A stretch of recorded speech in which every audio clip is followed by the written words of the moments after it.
Good morning, guys, and happy Wednesday! Halfway through the week. Well, not really. I guess 12 o'clock today would be halfway through my week. Anyway, so I'm feeling really good today. Running a little bit late for work, but that's okay. I'm still feeling good. Just looking and realizing some things and learning about myself. And that's what life's about. We're continuously,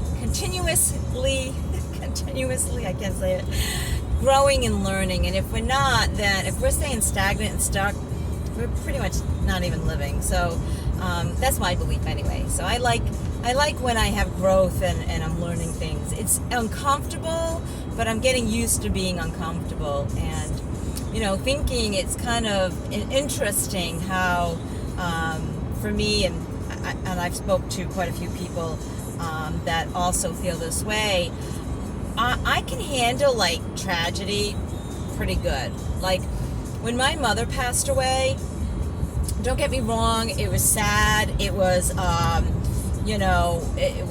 there was grieving, still moments of grieving in my life, but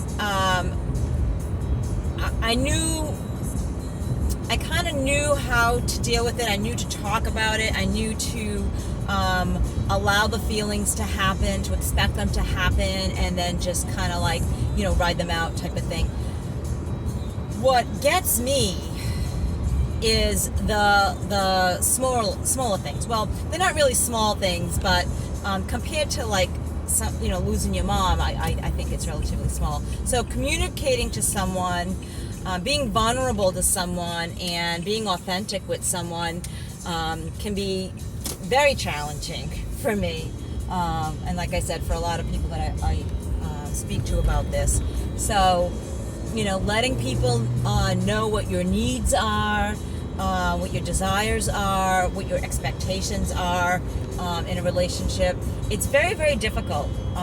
It's also difficult setting those boundaries and being true to yourself and realizing that just because you care about someone doesn't mean that it's okay to loosen those boundaries and make exceptions for whatever reason.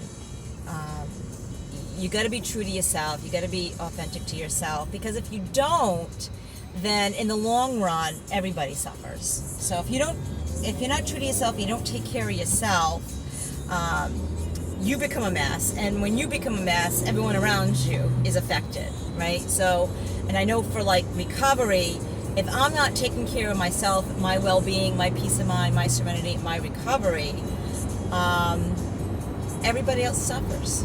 If I'm not taking care of myself, my kids suffer, my coworkers suffer, my job, my career suffers, my school suffers, my sisters, my family suffers, my friends, So as much as it's about balancing all those things, the number one thing I need to do is take care of myself and my well-being and my recovery.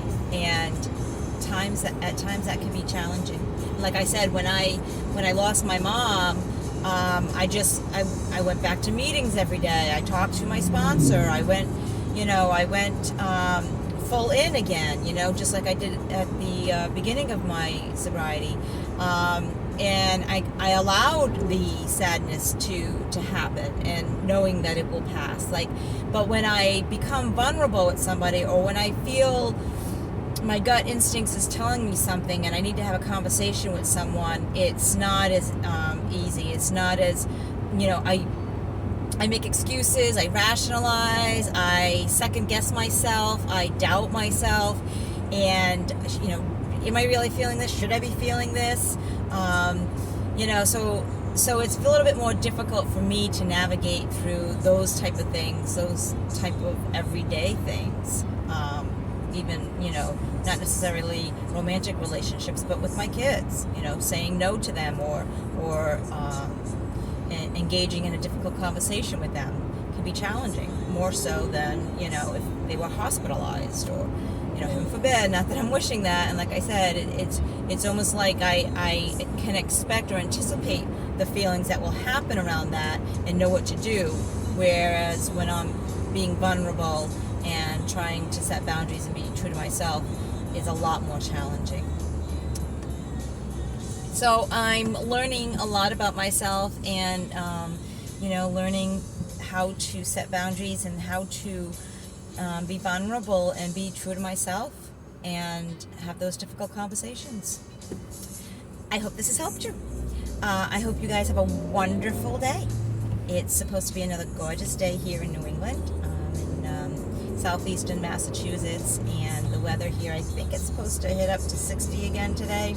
I don't know, past couple of days it's been really nice, hence my spring colors. My spring clothes are coming out. If you like my videos, please hit the subscribe button. Follow me on YouTube. Check out my blogs at motivationsforyou.com. That's motivations with an S, the number 4, the letter U.com. And medium.com is another blog site that I have.